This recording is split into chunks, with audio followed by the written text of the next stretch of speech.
What's up, everybody? Thank you for joining the podcast. Today, we're going to be talking about a lot of new stuff about breaking down Rising 45, and I'm going to be driving up to help people on the earthquake. So, we're going to be talking about a little bit of everything. So, check it out. Right on.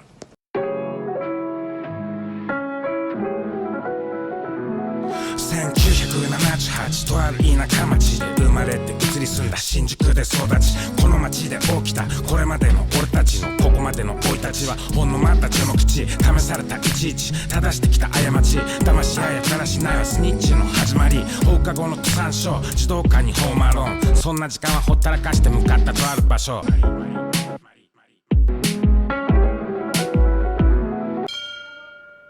What's up, everybody, and welcome back to the Yamatodamashii podcast. I am joined by the busiest man I've ever met because in the last, 72 hours, at least since the year began, you have been non-stop with all sorts of crazy stuff, and we're going to talk about it all today. So, obviously, the year started for Japan with some really unfortunate news with the earthquake. It's horrible to see how many people were affected. But you're in the Tokyo Omiya region, right? So how much could you feel the earthquake? Oh, I felt we're actually in Watanabe Gym training at the time, and I didn't feel anything. But someone just told us when we were training that we just got hit with a huge earthquake. So I was like, oh shit, I didn't feel nothing. And as the day progressed, we realized that we heard about the tsunami warnings, and then today we're hearing about how much damage there was, and the death toll keeps going up. So I think it's at 60 something now. So yeah, the death toll keeps going up, and apparently there are people still stranded that can't get food, and it's kind of cold now in Japan. So yeah, and the crazy thing is, I just got contacted, and I was just made aware that the people up in they call it the the Noto Peninsula. It's up in Ishikawa Prefecture. It's about 10 hours away from me, but they don't have basic necessities, water. It almost seems like a repeat of the earthquake that happened up North Japan, and the things that they gave me a list of what they need, and it's pretty much the exact same things: water, body soap, toilet paper, women's products for their periods, like everything that you take for granted every day. So heat pads. What I'm doing is tomorrow I decided to go like anywhere near that area, anywhere for about 3 or 4 hours away from that, near that area. All the shelves are empty. They have no products. They have nothing. So here in Saitama, we're 10 hours away. The shelves are still full. Toilet paper, Kleenex, body soap is still full. So what I'm planning to do is I have a Estima. It's like a van. It's like it's my travel van where I took out all the seats in the back, so it's one huge compartment. So tomorrow morning, we're gonna go load up the van with as much shit as we can. I mean, I'm planning to stuff it to the brim. Awesome. And 10 hours up north, see what we can do.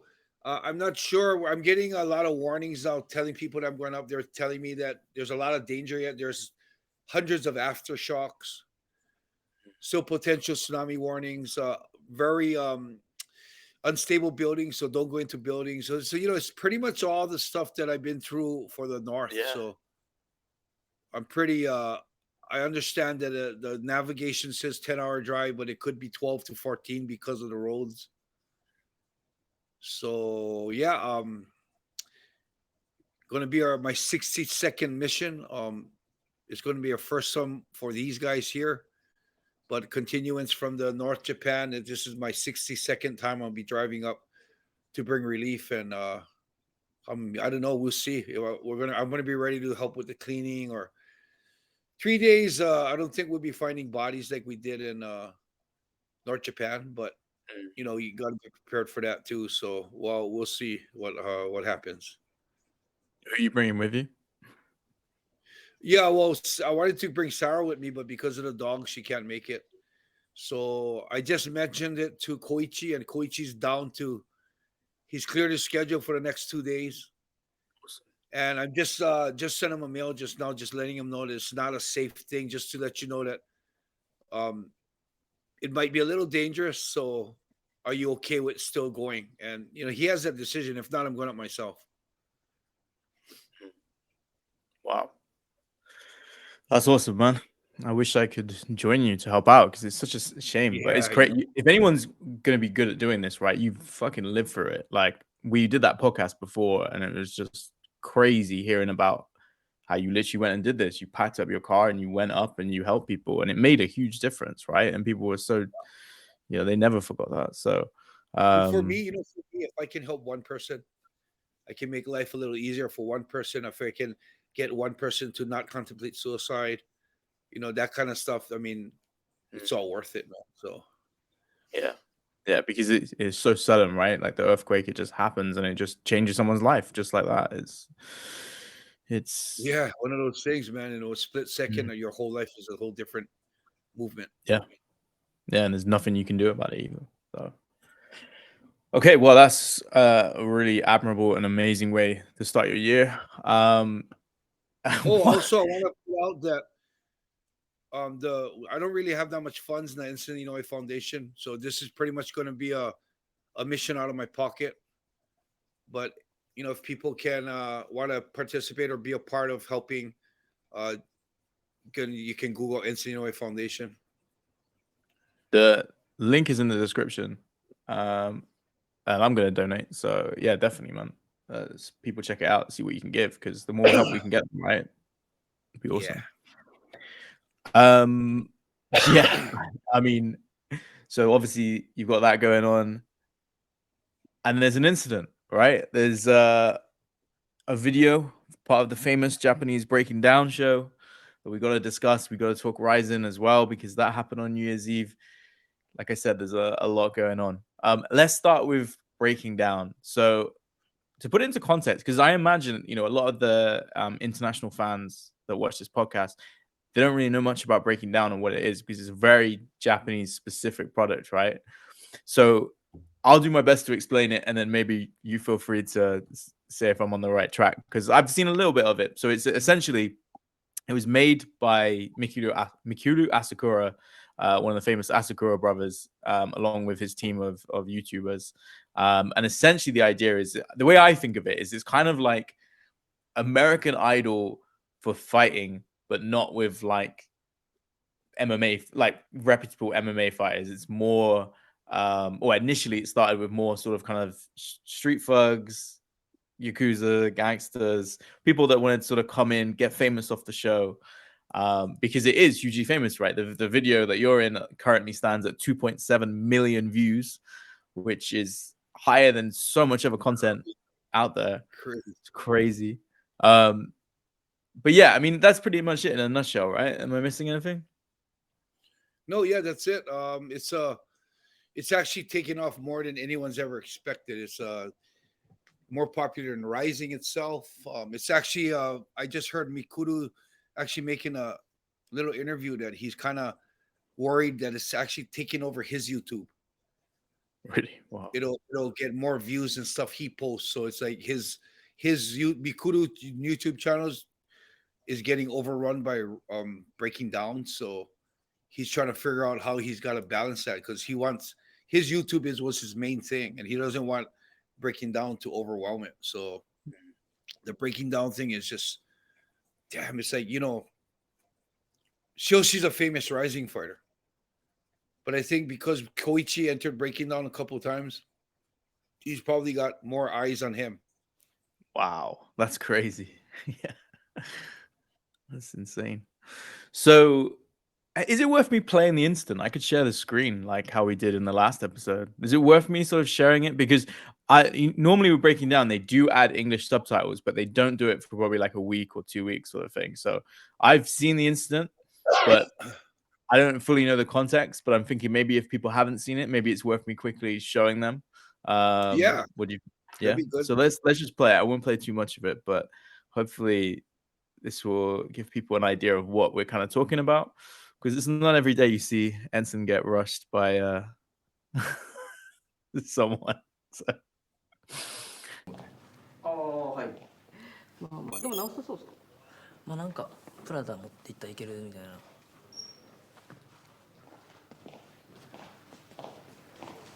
ということだああ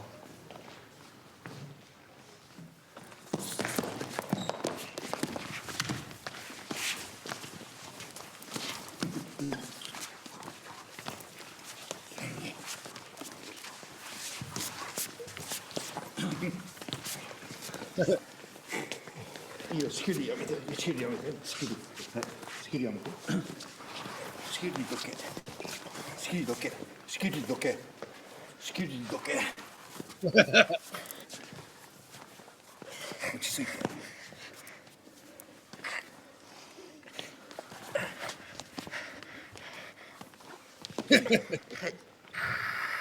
Unreal. Sit down. You can hear him, he's gagging you. Yeah.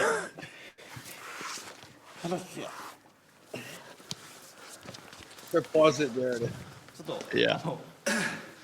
何が Okay. So how did this even come about, right?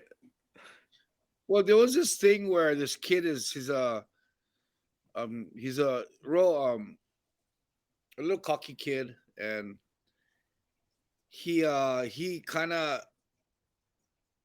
said that I kind of treated him like a kid at an event, like said how he's cute he is or something. And he felt offended. And so he wrote something on Twitter like about 3 weeks ago about this guy Enson kind of treated me like a kid or something. And I got all kinds of messages from people telling me this kid is talking shit about you and stuff, smash him or something. And when I saw who it was, that kid today, I liked that kid, man. When he was like a wild one on the show, he would like attack people and willing to fight anybody. So I kind of like that kid. So when he said that, I responded to his Twitter saying, or what they call it, X now. I responded to his ex saying, "Oh, you're so kawaii, you're so cute." And I guess he got more mad about that. And the Breaking Down guys wanted me to come into the event and just during one of his interviews, they wanted me to walk in on his interview. So they kind of informed me that he's going to probably try and do something to you. So I just told them that, make sure if he does something to me before I can retaliate, make sure security comes and stops it, because I cannot beat up a little kid. I want to make sure that, I'm stopped. So, if he does something to me and I don't do anything, that's also unrealistic. And I told them I don't want to be part of a fake like this pro wrestling skit. So if anything, just stop it right away. So I don't need to do anything. And he doesn't. And I don't know, just as the thing rolled and it went on, I felt that he should get a little bit of punishment. So it was kind of funny because when I'm telling the security to leave, dokedo is like doke is like get out of the way, get out of the way. So you could tell when I first said it a couple times, they didn't know what to do. So they were wondering, they were instructed to make sure they stop it before not let anything happen. And so when I'm not pulling back and I'm starting to control, I'm telling them to move. I can imagine the security's in their head must have went like, well, is this part of the play, or is Enson just doing this still knowing that we're supposed to stop it? Or is Enson actually getting serious and he wants us to really move? So you could see them kind of in their head going like, whoa, what do we do? What do we do? And then I guess they realized that I was being serious. So they moved. And, Leo Kun is so small and he doesn't have any technique. He's like just a street fighter. So I just had him knee in the, it's supposed to be like knee in the belly, but I kind of had it like knee in his chest. I had his arm gift wrapped around his neck and I had his body kind of curled up onto my knee where he had a hard time breathing. So when I did that, he was the type of kid that doesn't say sorry, it doesn't say anything. So I just wanted to make it a point to make him say sorry. So I was saying in Japanese, "Otsuke" is to calm down, and I kind of said, "Are you calm?" And then you could hear him. You could hear him. He was talking like this because he was getting smashed. And I mean, to a point where if I continued doing that, he could have passed out. And he kind of was like, "Hi, hi." So that's where that scene ends, and I let him go. But the funny thing is, after I let him go, he decides to flip me off. And what they didn't show in the film was when he did that, I just thought it was funny that he's actually flipping me off after I just totally controlled him. So I kind of walked over a little closer to him and I said that, "Show me that finger one more time and I'll make you eat it." And that's when he kind of like, whoa, he put his finger back in. And I don't know, it was like a weird atmosphere. So what do we do now? Do I walk away? What do I do now? So I figured maybe it's a good time to teach him a little lesson. So in Japanese, I was telling him that I like you. That's how I was when I was younger. And to have your emotions be so strong and overtake everything, that's good for a fighter. I said, but in life, it's dangerous. And I said, in life, you got to learn to live, so I actually said, so you don't get killed. So I said, to live further, you need to learn how to control your emotions with your mind. And that was what was going on in the conversation after he flipped me off. Do you think he took it on board? Yeah, I think he did, but I think he still has a character to play. So he said something after about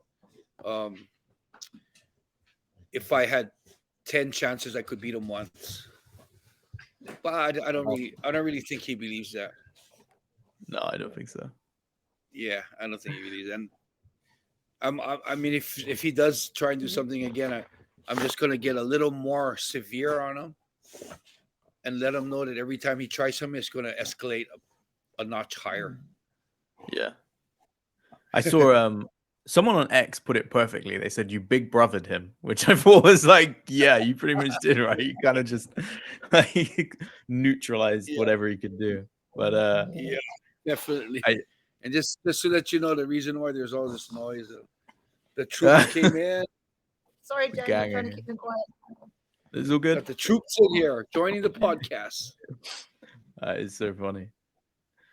Okay, so that's one element of breaking down that you've been a part of. Now let's talk about the second one, which I have to say, you actually mentioned it on the last podcast we did about Anpo and Sudario and how that might be happening.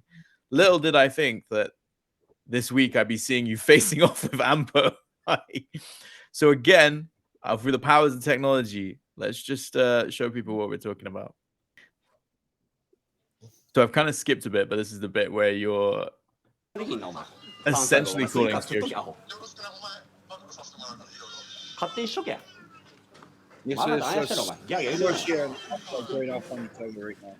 What's that? They're going off each other arguing on the phone. じゃあまた話し合いしましょう。まあちょっと決まりそうもないけど、もしかしたら決まるかもということで。仮に試合決まるかもしれない。エンセンさん、代わりにルキアと代わりにフェイスオフしてスダリオ選手の保護者ってことでガチな顔でフェイスオフだけお願いします。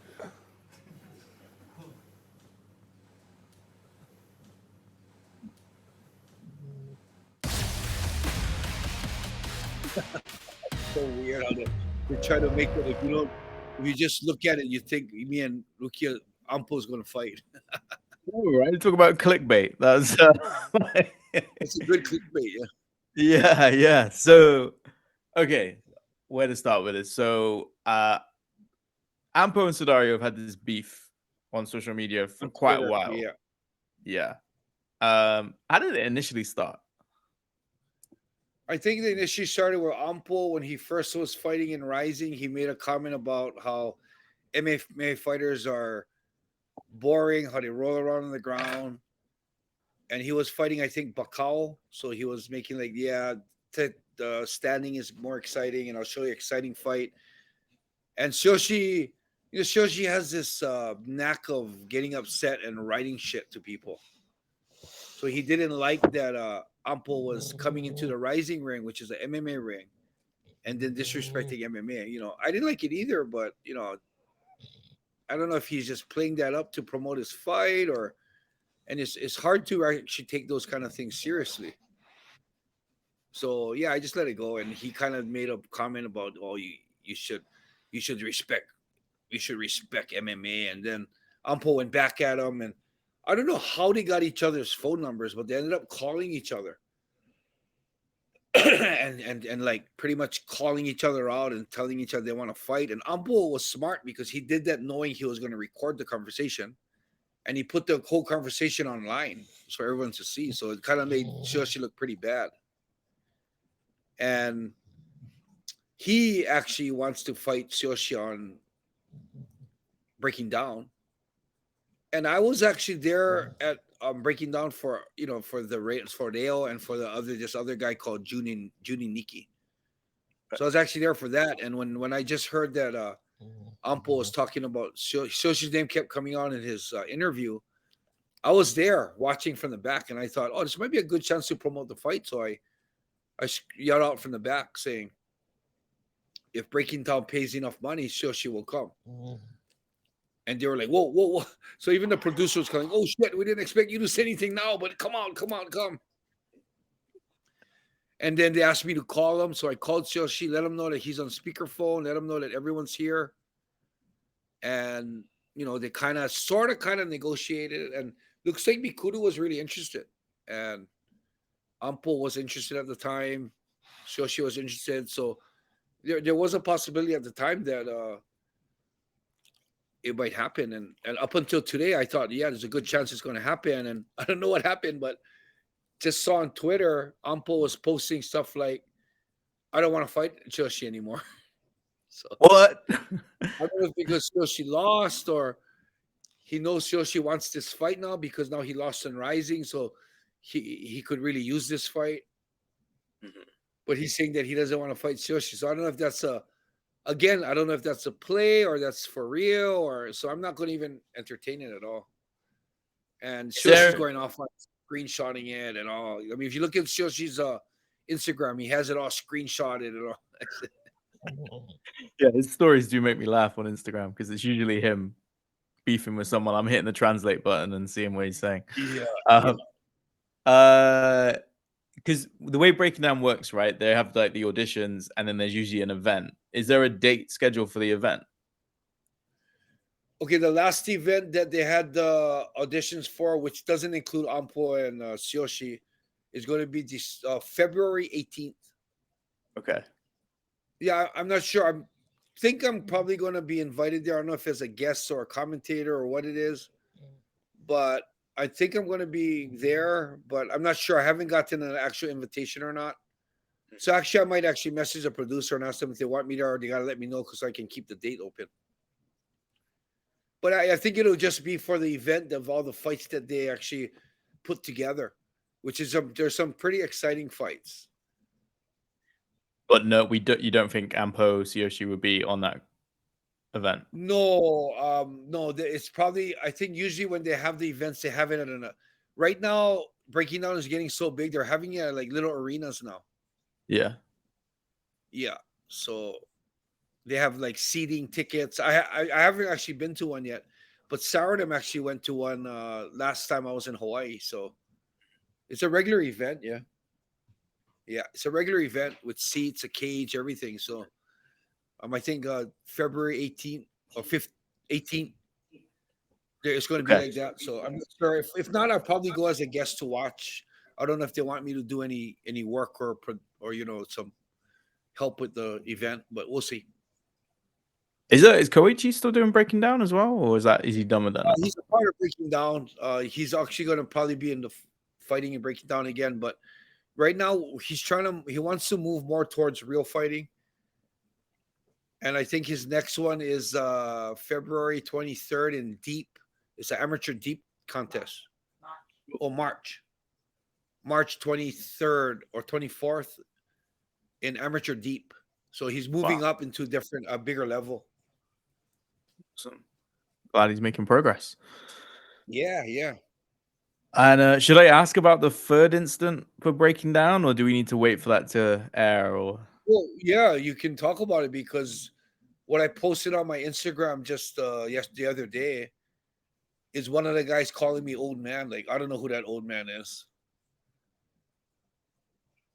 Yeah, so I didn't see that clip until just yesterday.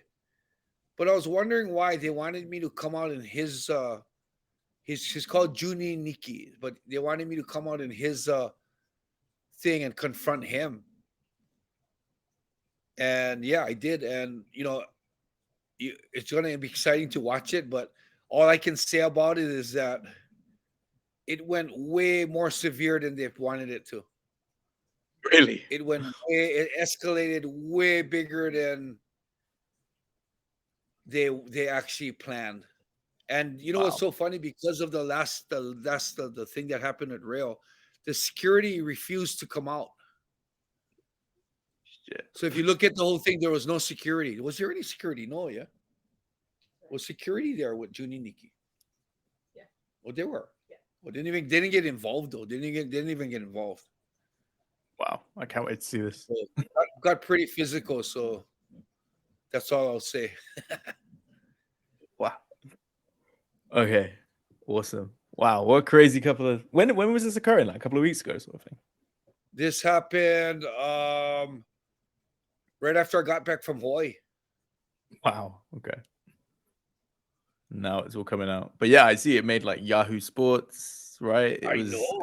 Yahoo News twice already, both of them, the Rail one and the Anpo one. Yeah. Wow. And I'm guessing all sorts of people hitting you up, talking about it in Japan, especially.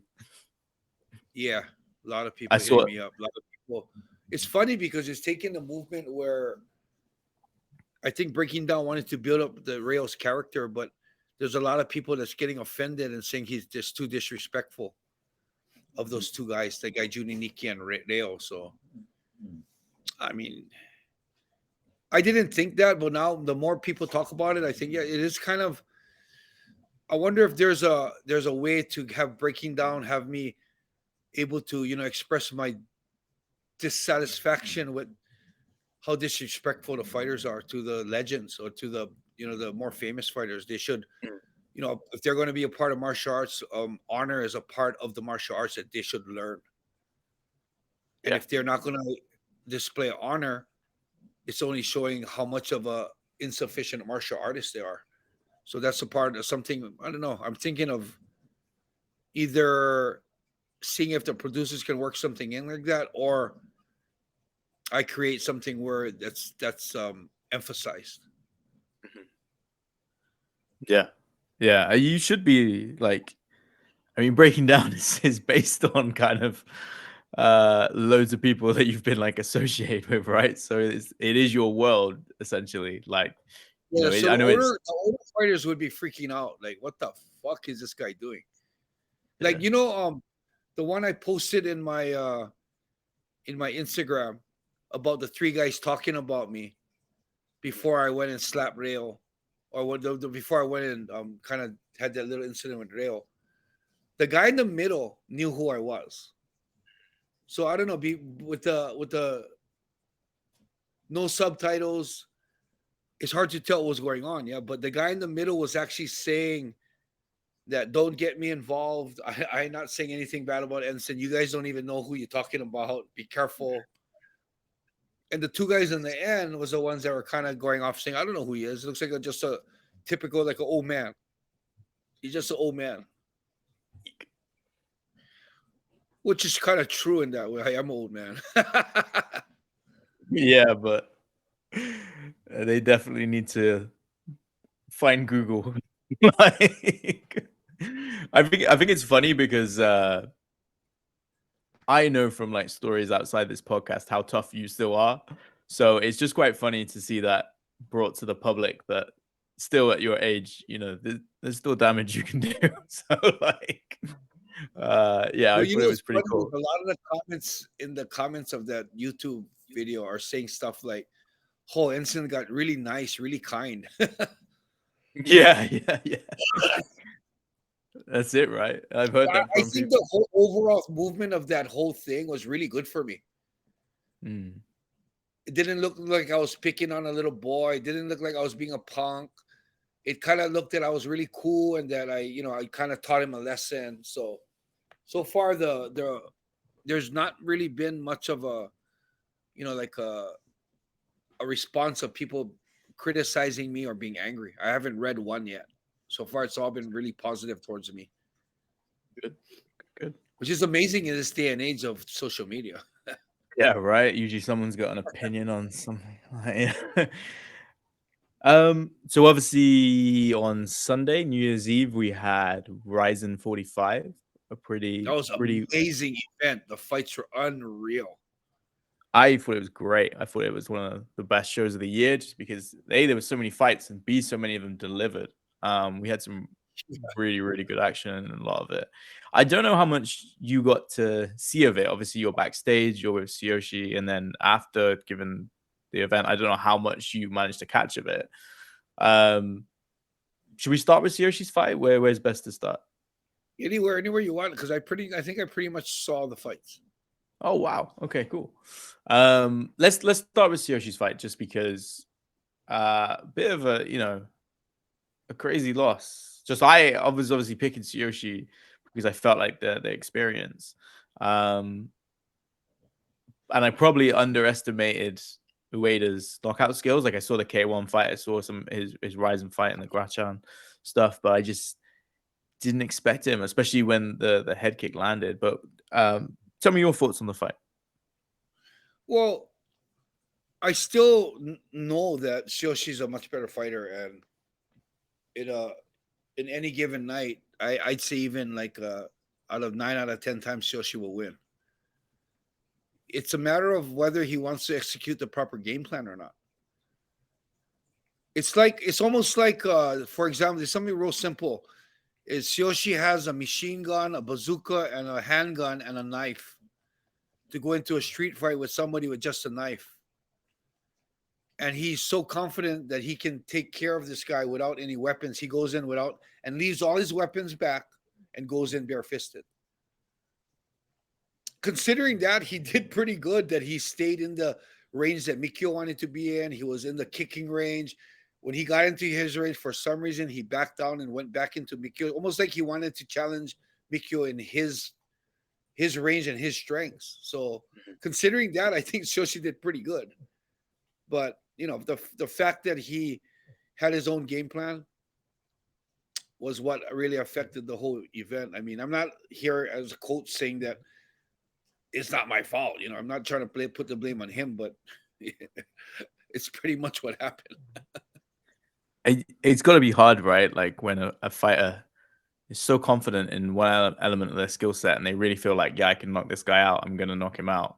When in reality, the easier way to win would have been for him to take him down. And that's what I thought he was going to do, right? Because of all the training in Vegas, I thought for sure he's going to wrestle him. That's what I thought too. That's what we all thought too in the corner.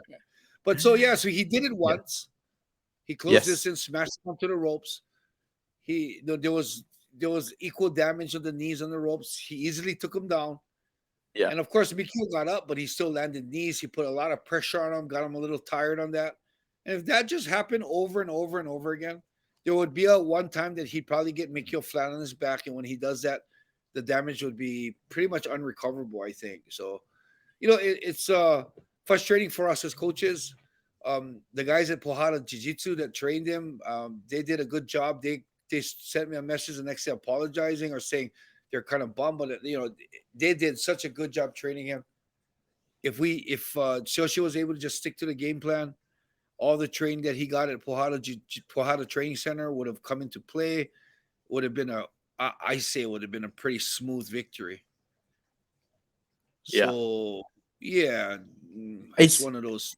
It's difficult, right? Because he actually put on like a really exciting fight. So from a fan's perspective, you do get the fans on your side because when he fought Rocky, he played it very safe, didn't he? Right. And you know, it's a difficult one. It's hard to like get that balance of trying to be an exciting fight for the fans, but also, you know, you need to win as well, which is, you know, because I imagine he was pretty pissed, right? Given where he was, you know, people were talking about, oh, he's going to be going to the UFC, he's going to be doing this, he's going to be doing that. Like, what was his mindset after the fight?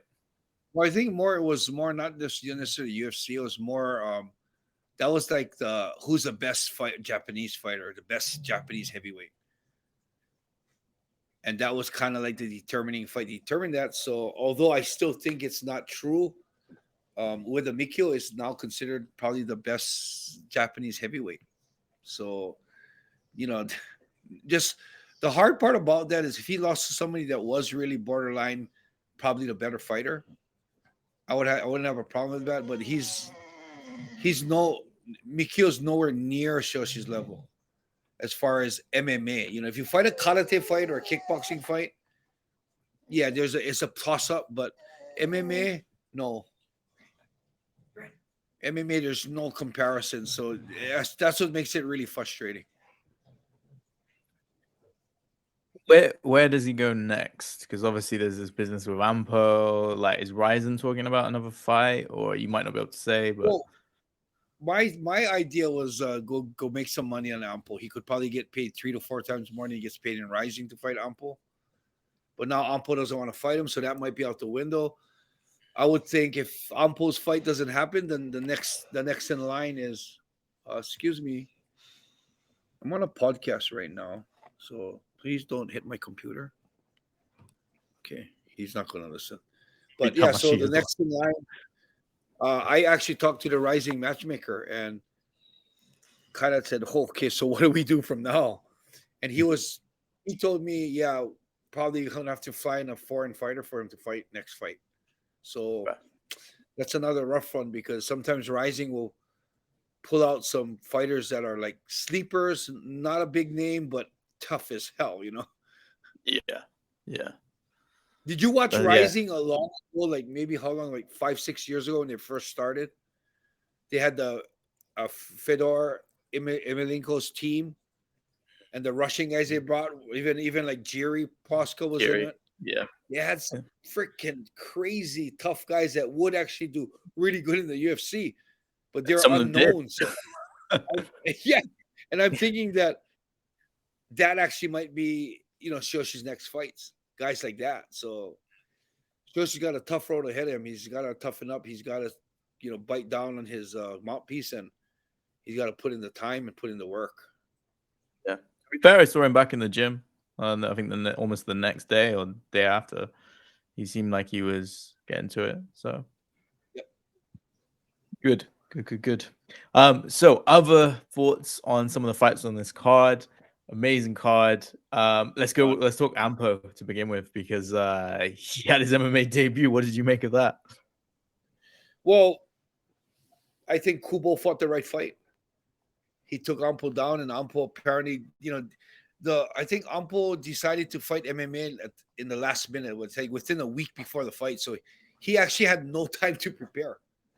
Yeah, he didn't have any. I mean, you know, ground. You can't just do ground for a week and expect it to work in the fight. So that was unfortunate. You know, standing wise, I thought Anpo was pretty much controlling Kubo, but you know, Kubo got smart. He almost got hurt actually, but got him to the ground, and once he got him to the ground, that was pretty much where you could see the difference of the fighters that Kubo who has been in MMA, I think, a couple years now, rather than Anpo, who's been into MMA for a week. But, you know, the good thing about that fight, after the fight interview, they asked Anpo if he's going to do MMA again. And he said, hell yeah. He's like going to go straight into and get hardcore into training MMA. So with that attitude, he's going to get good. He's a good kickboxer. He gets the ground more down, the tackles, the wrestling better. He's going to be a good fighter. I'm kind of excited to see Anpo fight as an MMA fighter. Kind of a cool thing that RIZIN's got going, right? With all these high-level kickboxers coming in. And so after some technical difficulties, we're going to try this again. So I was curious to get your impressions on what happened with Juan Archuleta. Yeah, you know, before having more experience with weight cutting problems, I would think that's super unprofessional and it's unacceptable. But knowing that there's sometimes in the weight cutting, man, you hit problems that is unexpected. And apparently he stopped sweating and he had a cold. And as unexcusable as it is, sometimes it is excusable. And I just put it out to a very, very unfortunate situation. But I didn't think it was appropriate for him to, after his loss, trying to call out Chihiro for a fight. That I thought he should have just. I know he probably planned to do that after beating Kai, but when the weight mass, everything, and the loss that he had, it was a very inappropriate time to call out Chihiro, and it showed no humbleness. It showed I don't know, almost disregard for what he did and what the outcome of the fight he just fought in was. So the Japanese people didn't take that well. So yeah, I like Archuleta, and I wish he just decided to call off that call out and just maybe make another apology and say he's going to come back stronger, because he gave Kai problems even being in the bad shape that he was. Yeah, he did. And he actually had a way more fun fight. I think it may have been because he wasn't allowed, like if it went to the decision, he wouldn't have won. It was kind of, he basically had to knock him out, is what the commentary was saying, had to finish him in some way. So it kind of led to a more exciting fight than some of his previous fights. But yeah, like you say, it's one of those unfortunate things. He was sick or whatever. But yeah, the Chihiro call out was like, dude, like you just lost. Like, what the fuck? It was almost like he just completely disregarded. He missed weight. Yeah. I just thought it was a bad timing. It was a bad decision. Other than that, as far as the weight miss, it's one of those things, man. Shit happens, man. And I wouldn't hold it against him at all. Yes. Yeah. I've got to get your take on the big announcement from Saki Kabara, which was Manny Pacquiao will fight Mayweather at some point next year. What did you think of that? I've heard that that's been in the makings for the last year. I've heard also that it's a very, very expensive fight for RIZIN. I also heard about a couple months ago that it was actually being solidified. So it was not a surprise to me. But there's a lot of obstacles yet. There's a lot of money to be made to bring to the table to get the guarantee for Pacquiao and Mayweather. The venue still hasn't been set. There's no undercard yet. From what I hear, it's very good. It's very good chance it's going to happen. It's in the making. But a fight with that impact, for me, I wouldn't count my chickens before they hatch. And I would have to wait a little more to see that it's actually been announced officially. Yeah. It's kind of crazy for them to do that, announce it. Well, obviously without Mayweather, who's already a bit of a wild card. And obviously last year we had Manny Pacquiao in the ring saying he would fight for RIZIN in that year. So it could look a bit embarrassing if the fight doesn't even come off. Like it would be a bit of a strange one. But do you think that fight happens in Japan, or are or is this something they want to bring to the US, or what? I think they want to do it in Japan, but I think RIZIN will do it anywhere that would be able to bring the most revenue in. I think a Manny Pacquiao Floyd Mayweather fight, regardless if it's an exhibition, is going to bring in pay-per-view buys no matter where they fight. It's interesting though, because a lot of people online, I saw like comments on the Daily Mail. A lot of people said they didn't care because because of the way the first fight happened, B, because of how many years it's passed, C, because of all the exhibitions. There was quite a lot of pushback from international fans. I don't know whether it's something maybe like Japanese or Filipino fans would be really maybe more keen on seeing, but I don't get the impression that in the US or here in the UK would that be. I mean, they still bring headlines, but I don't know how big it would actually be for like international pay-per-view. Yeah, that's scary, man. If that's what the movement's going to be, that's going to be a hard hit on Rising, man. Maybe they should look into it if they're planning on big international pay-per-view. I think they need to check the market again, because I don't think they're that much of a draw these days, the two of them. That's scary. That's scary. Maybe I should bring it up to them. It's funny, yeah, because they did Mayweather versus Mikuru, right? And I don't think, I mean, internationally that didn't get barely anything. You know, nobody. It wasn't like the MMA sites really picked it up. That's got me baffled too. Why they always want to bring back Mayweather? I mean, I don't know. I don't understand it either. I mean, didn't all I can think is Mayweather brought in enough views and enough eyes to make it worth their time and worth their efforts and finances they had to pay for it. So I'm not behind the scenes on the Rising financial backing or anything. So maybe the only other thing I think is maybe Rising has enough sponsors that are willing to put money in to invest in it. So other than that, would be a crazy move to not have the money firsthand by sponsors before they start moving and solidifying the fight.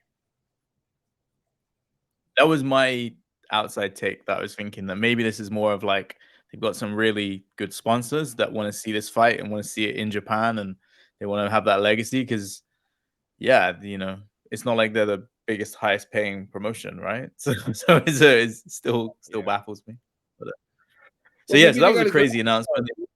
Maybe they got a good undercard lined up, so hopefully they got some big names on the undercard. Oh, so yeah, I think definitely. Whatever, you know, if they do that fight, they'll stack it with a great undercard, because they always do. Like this New Year's Eve was great.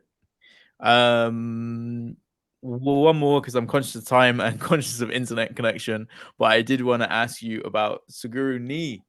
What a fucking amazing performance that was again. Like, guy just keeps on winning now.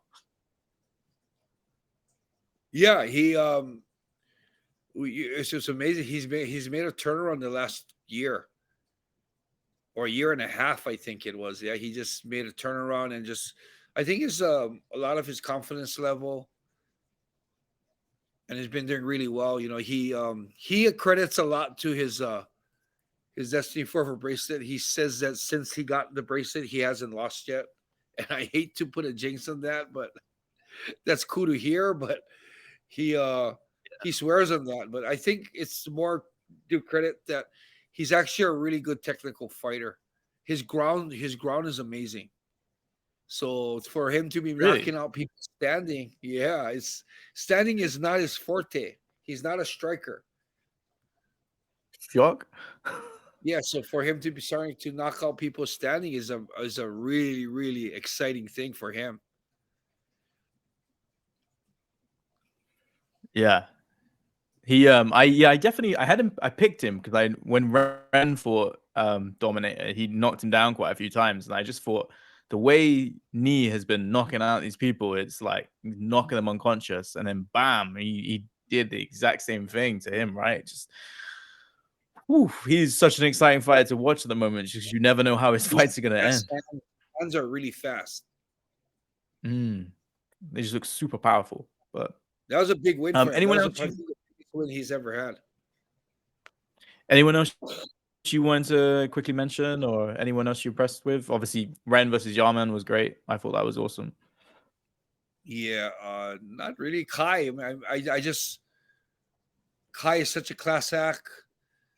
All he went through with the weight miss and everything, I think was one of those things, man. Karma paid him back for being such a good guy.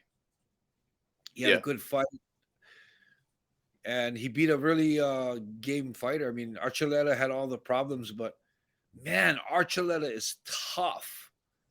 He took some of Kai hits hard, and he took some of Kai's shots. Yeah. Actually was giving Kai a lot of problems, to a point where he had a good chance of winning the fight with all that, you know, the weight cut. You know how much that drains in you, one, being sick, two, having a hard weight cut. I don't know if Kai would stand a chance with a fresh Archuleta. So I almost feel like Kai is such a good guy, man. I almost feel like karma paid back Kai for all being such a good guy and such a good sportsman about everything. But yeah, I mean, the rematch is going to be a little exciting, man. What do you think he's going to the UFC? Because he talked about going to the UFC. Do you think that's likely? I don't know. He's a champ. If he's going to try and move to the UFC, this is a good time. Not sure if the UFC is actually interested in him.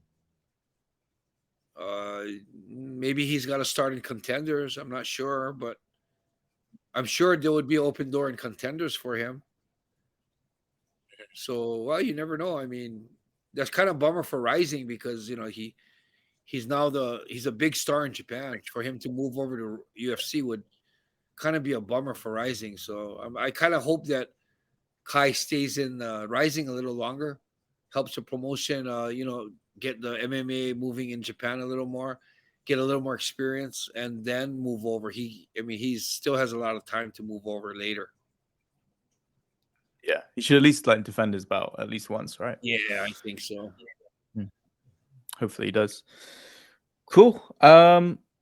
Let's call it there, just because of technical difficulties earlier. I don't want to jinx anything. But yeah, good luck tomorrow. Obviously, Enson Inoue Foundation in the link in the description below. Please help out where you can. Obviously, it's a really unfortunate situation. And what's the rest of your schedule like? Are you off to Hawaii again soon, or? Yeah, I'll be back in Hawaii on the 18th of January for about a month to open up the shop again. So until then, I'll be in Japan. Just awesome. A lot of things. So we've got the relief work going. That'll be mission 62. And then we got another mission when I get back. We're going to have to buy shoes for the kids. We haven't done it yet because we've been so busy at the end of the year. So we're going to be getting the shoes for the kids. I think we have how much? 63 or something. I think 63 pairs of shoes to get for the kids in the orphanage in Fukushima. So we'll have our schedule tied up. And then, of course, the fights all want to start training again. So we're going to start up on that again, too. Yeah, we've also got episode 100 coming up, which is the next episode after this. So, oh, really? Need to talk to you about that. Yeah. Okay. We should also have a video on Watanabe Sensei as well, which I'll be sharing with you shortly. Oh, yeah. And so that should be coming up. So yeah, lots of cool stuff. People look out for it, and we'll talk to you guys again soon. All right, everybody. Thank you for watching. All right, thank you for watching. Make sure you like, subscribe, and share. And I'll see you again on episode 100. All right, everybody.